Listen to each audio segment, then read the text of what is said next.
Aqui no dia 24 de março de 2026, o ano está correndo tranquilo, graças a Deus, e hoje nós vamos receber Rodrigo de Almeida Távora com uma obra, no mínimo, inusitada, uma obra muito bem preparada, um assunto que me trouxe muita curiosidade. Olha só, o Rodrigo é doutor em Direito Civil e mestre em Direito Público pela Universidade do Estado do Rio de Janeiro, especialista em contratos de infraestrutura pela Harvard Kennedy School e em parcerias público-privadas e relações na London School of Economics.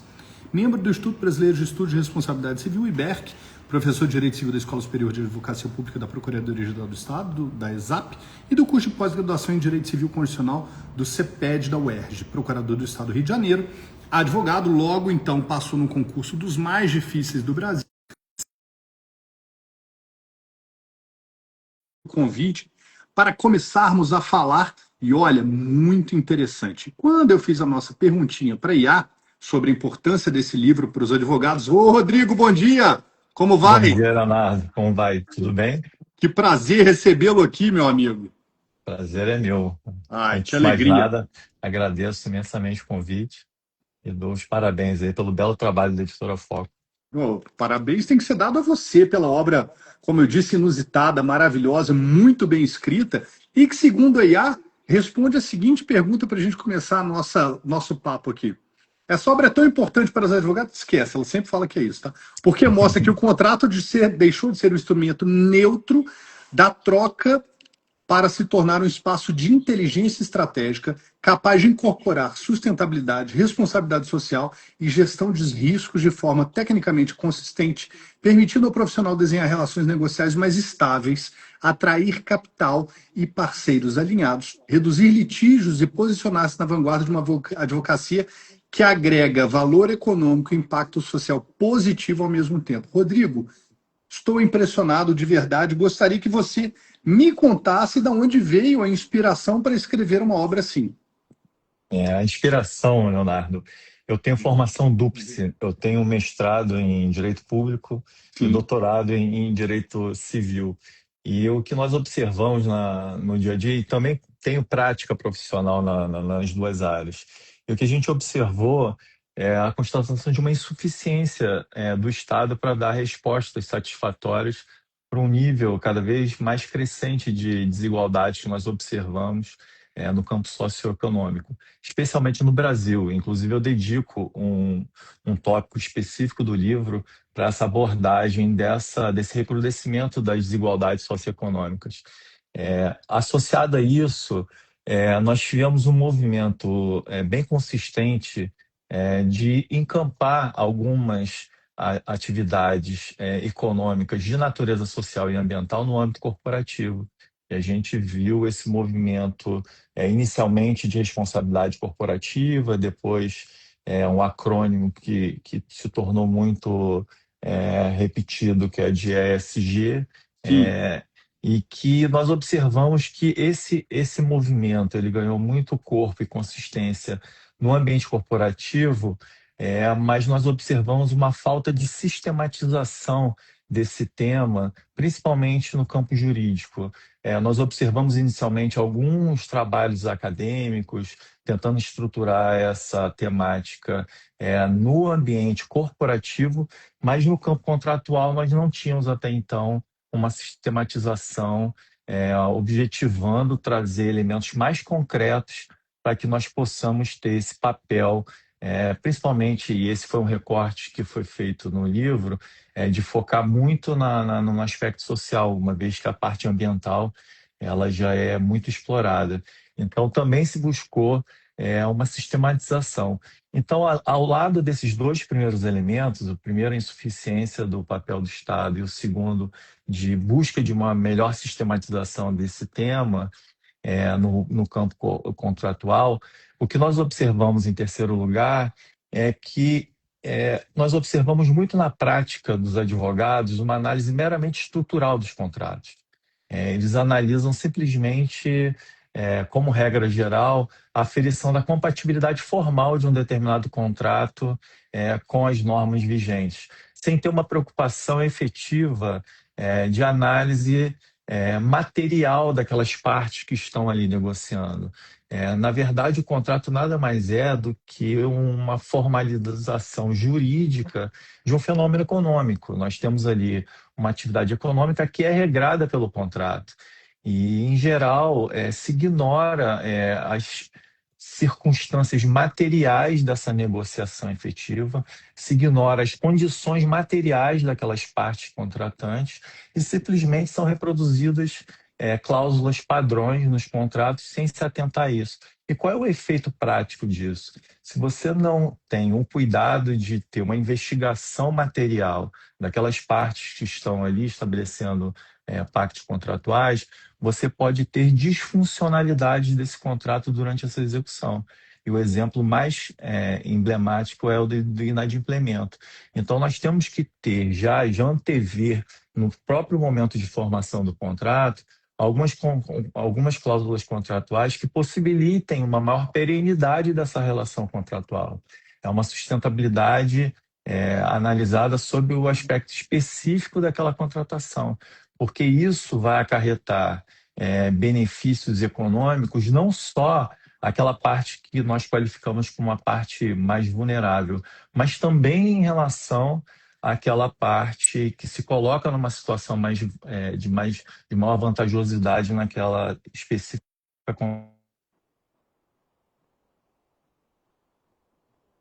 Rodrigo, perdi seu áudio. Eu ia falar. Pronto, desculpa. Perdi seu áudio quando você estava falando de especificidade, aí não te ouvimos mais.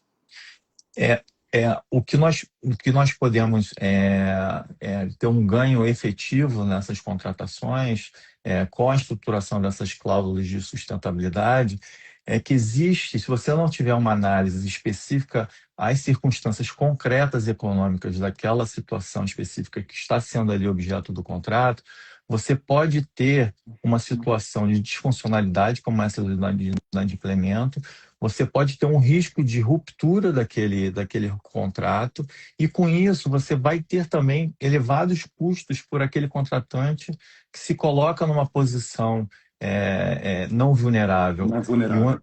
E um exemplo que nós podemos ter concretamente, nas contratações em geral, nós temos aqueles chamados custos de mobilização e desmobilização. Se você tem uma interrupção abrupta de um determinado contrato, se você não tiver esse cuidado de criar premissas que permitam a continuidade desse contrato por um longo tempo, você vai ter um custo adicional em relação a isso, porque você vai ter que desmobilizar aquele contrato, você vai ter que partir para uma nova contratação, e essa nova contratação vai gerar novos custos para aquele contratante que se coloque numa posição mais vantajosa. E por parte do contratante mais vulnerável, se ele tiver esses mecanismos que assegurem a execução contratual de uma forma mais contínua, perene e segura, você também cria uma estabilidade na cadeia de fornecimento de bens e serviços,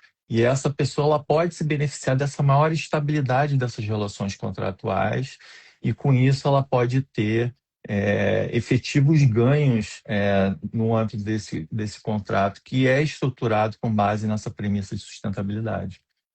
Rodrigo, é impressionante a amplitude da sua abordagem, a forma clara como você fala e escreve, né? Eu percebo aqui um nítido viés relacionado ao direito público, quando você trata desses contratos que são realizados no âmbito do direito público, mas, obviamente, você tem essa preocupação do impacto para a sociedade, né? O teu livro, a gente pode dizer que ele tem um viés forte de direito econômico também? Sim, a preocupação foi exatamente a de trazer como uma premissa que já foi inclusive apresentada inicialmente, de que o contrato nada mais do que o revestimento formal de uma equação econômica. Nós temos que ter a preocupação permanente de analisar como se dá o desempenho dessa relação negocial. E com isso são estabelecidas várias premissas com o objetivo de você assegurar a maior racionalização do desempenho de atividades empresariais e econômicas de uma forma geral.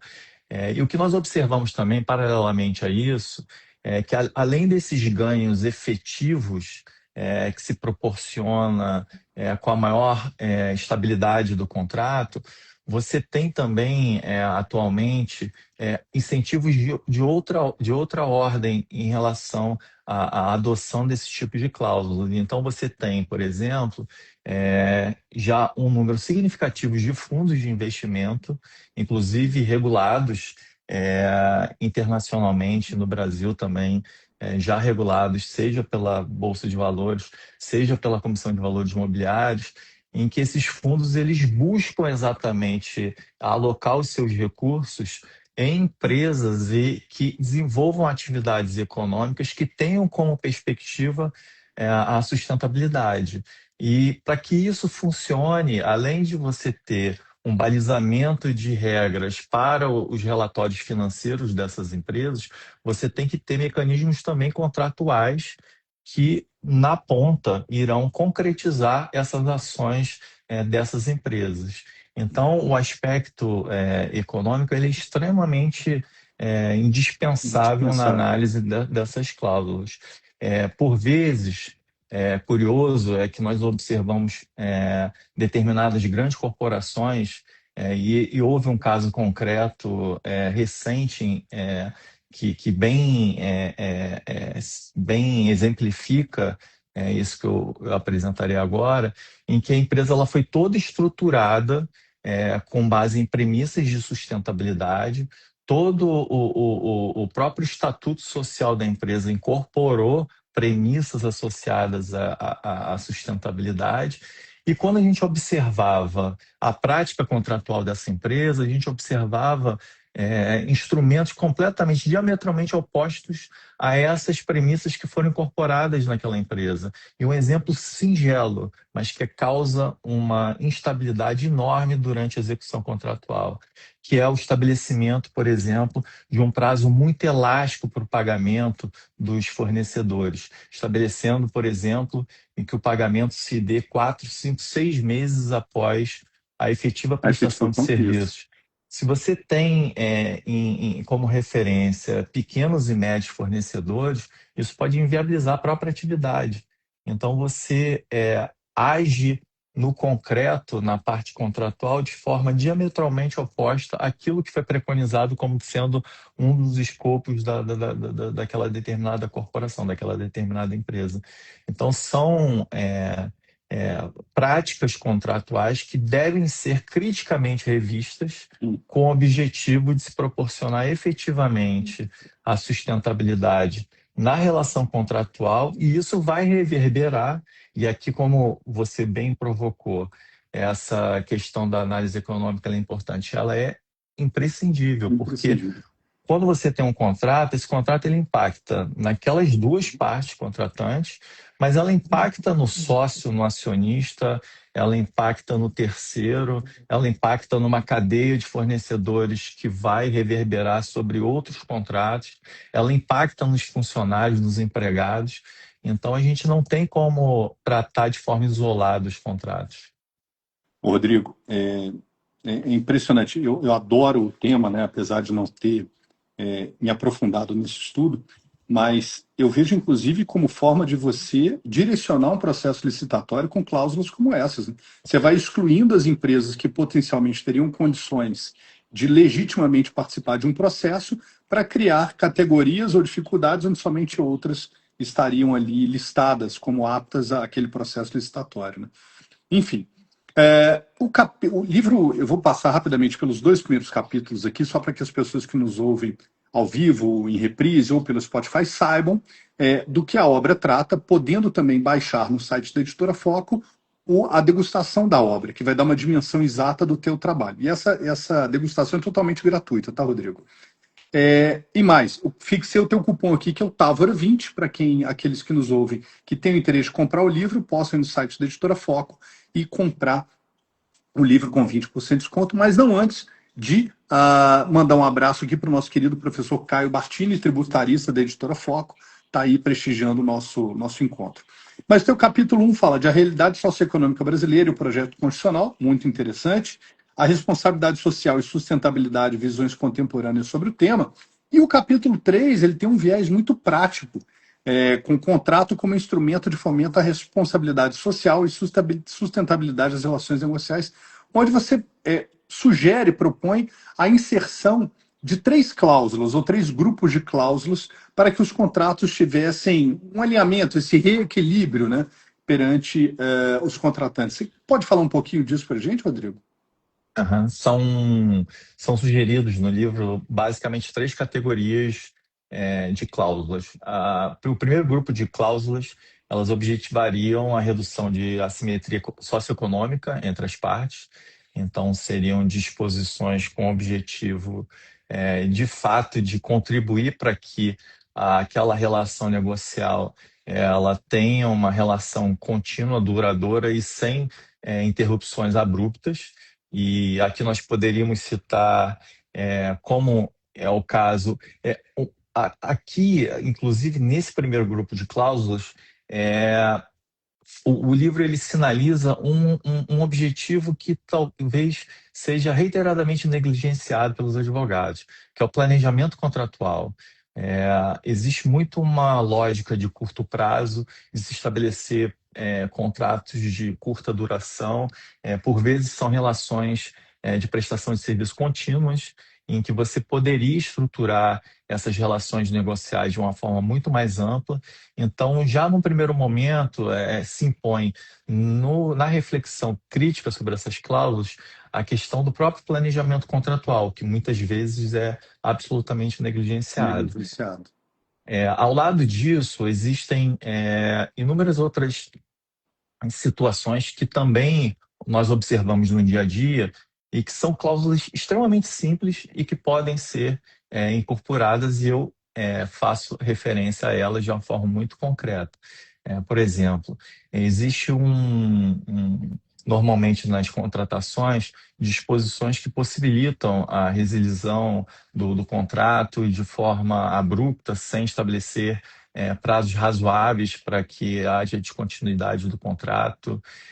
Nós temos situações em que há um rigor muito grande em relação à forma de pagamento do contratado. Inclusive, há a possibilidade de nós, inclusive, estabelecermos contratualmente que em determinadas situações específicas possa ocorrer, inclusive, a antecipação de obrigações pecuniárias por aquela parte não vulnerável. E a pandemia, ela jogou luz de uma forma muito específica a esse tipo de previsão contratual, em que, dada uma circunstância, como foi o evento pandêmico, uma situação absolutamente fortuita, Fortuito. imprevisível, você pode, dada a estrutura econômica de um determinado contratante, você pode inclusive antecipar uma parte do pagamento para aquele contratado mais vulnerável, de forma a possibilitar que ele tenha uma perspectiva de formação de estoque e de continuação daquela relação contratual. No segundo grupo de cláusulas, a gente fixa cláusulas que são de natureza preventiva, que são também extremamente relevantes, porque essas cláusulas elas objetivam mitigar o risco do contrato. Você tem como estabelecer já previamente, no momento da formação do contrato, determinadas disposições que tenham esse escopo de sinalizar quais serão de remédios adequados a serem adotados diante de algumas circunstâncias que podem ocorrer durante a execução contratual. E esse tem o grande objetivo de mitigar exatamente a ocorrência desses riscos. Os riscos, na verdade, eles são íncitos à atividade econômica. Atividade econômica e empresarial, sim. Não tem como se abrir, partir de uma pressuposição utópica de que os riscos não existirão. Eles existem, mas existem inúmeros instrumentos que vão desde a rastreabilidade de cadeia de valores, em que você faz uma investigação ampla daqueles fornecedores que estão alocando a sua força de trabalho naquele contrato com o objetivo de mitigar ou, eventualmente, até afastar a possibilidade de alguns riscos. E você tem também a possibilidade ampla de estabelecer outras disposições preventivas com o objetivo sempre de gerenciar e mitigar esses riscos. E no terceiro grupo são as cláusulas de governança, que são cláusulas que, por vezes, já estão até já fazem parte de uma praxe contratual. São aquelas cláusulas que impõem adesão a um programa de integridade, adesão a normas éticas que são veiculadas normalmente em códigos de conduta, códigos de negociação, que são adotados no âmbito da empresa. E esses três grupos de cláusula, qual é a percepção que nós temos também? É uma percepção não só sobre a perspectiva acadêmica, mas também da prática profissional. É que elas devem caminhar juntas. Não adianta você ter a fixação de determinadas cláusulas sem você ter instrumentos de governança que permitam a aferição de que aquele contrato está sendo adequadamente cumprido. Isso tudo também se associa a uma outra percepção, que é uma percepção que a gente observa tanto nas contratações públicas como nas contratações privadas. Há uma grande preocupação quando se estabelece uma relação negocial, seja ela de natureza pública ou privada, em estabelecer aquelas premissas que regem de forma genérica o contrato. Mas há uma omissão muito grande em se investir na execução do contrato. E essa negligência acaba acarretando inúmeras disfuncionalidades, porque você concebe aquele contrato partindo de premissas teóricas de que ele vai ter uma execução regular, sem nenhuma intercorrência, e você tem, na verdade, faz parte do dia a dia, que essas intercorrências elas surjam. E aí você tem que ter mecanismos de equalização dessas intercorrências. Dentro da segunda categoria, eu havia esquecido de cláusulas contratuais, a gente investe muito também na cláusula de renegociação, que é uma cláusula, inclusive, que foi absorvida pelo anteprojeto de reforma do Código Civil, que está em discussão, como sendo também um dos elementos centrais que devam reger as contratações privadas, porque você já de antemão, sabendo da possibilidade de eventuais intercorrências, você já cria um mecanismo alternativo à ruptura do contrato. A ruptura ela é sempre muito ruim para ambas as partes. Então, você já cria mecanismos que tentem equalizar essas intercorrências que provavelmente nós não desejamos que essas intercorrências ocorram, mas elas fazem parte da nossa realidade. Rodrigo, eu tô assim apaixonado pelo tema. Teu livro é muito bom, como eu já disse. Não quero ficar jogando confete aqui. Nosso tempo já estourou, mas eu queria filosoficamente. Eu sei que a pergunta que eu vou fazer ela já responde tudo, mas como a gente tem públicos distintos aqui, quando a IA falou ali do contrato ter deixado de ser um instrumento neutro, justamente porque você acredita com o trabalho que, a partir dessa sua visão instrumental, o contrato passa a ser um instrumento de magnetismo da operabilidade econômica e, propriamente dita, como é que eu posso dizer aqui? Operacional do contrato, não é isso? Ou qual seria a sua visão para essa interpretação dele não ser mais um elemento neutro? Perfeito. Assim, existe, dentro de uma ótica liberal clássica, tenta se apregoar essa neutralidade do contrato. Mas existem inúmeros outros teóricos que buscam dar uma conotação mais substancial aos contratos, em que você deva ter uma função social a ser desempenhada pelos contratos. E se nós analisarmos de uma forma muito simples, não há como se pressupor que o contrato ele seja um alien completamente dissociado da realidade socioeconômica. O contrato ele é performado dentro de uma realidade concreta, por agentes concretos, e você tem que realmente ter essa função. E talvez o propósito inovador também desse livro seja de buscar isso por intermédio da autorregulação e não de forma impositiva. Você, por intermédio da autorregulação contratual, você insere essas disposições no contrato e, uma vez inseridas no contrato, elas irão concretizar aqueles princípios que nós reconhecemos do ordenamento jurídico que preconizam tanto o exercício da função social no âmbito dos contratos, como também que nós que seja observada a boa-fé. Maravilha. Rodrigo, as palavras finais desse nosso encontro são suas, cara. A gente está aqui feliz pela tua obra, que venham outras produções, frutos do seu trabalho, das suas reflexões, que não dependam somente de doutorado, de pós-doutorado, mas que você possa nos trazer essa visão sui generis a respeito do seu trabalho aí com os contratos. Não, foi um prazer enorme escrever esse livro.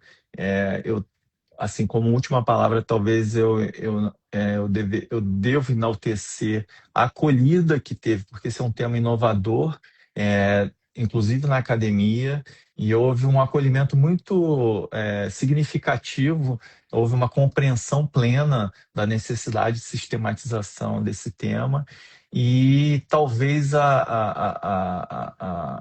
o grande mérito do livro tenha sido tenha obtido a possibilidade de conjugar essa necessária sistematização dogmática com a apresentação concreta de proposições muito objetivas, porque o terceiro capítulo, como você destacou, ele traz proposições muito objetivas que simplesmente são de aplicação prática por parte dos advogados.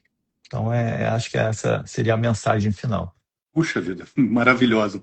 Não podia esperar fechamento menor à altura do que você criou em termos de expectativa aqui aos leitores do teu livro. Parabéns, Rodrigo, pelo trabalho. A todos que nos acompanharam, fiquem com Deus e com saúde. Até o nosso próximo encontro. Obrigado, Rodrigo, mais uma vez. Parabéns. Muito obrigado. Um abraço a Um todos. abraço.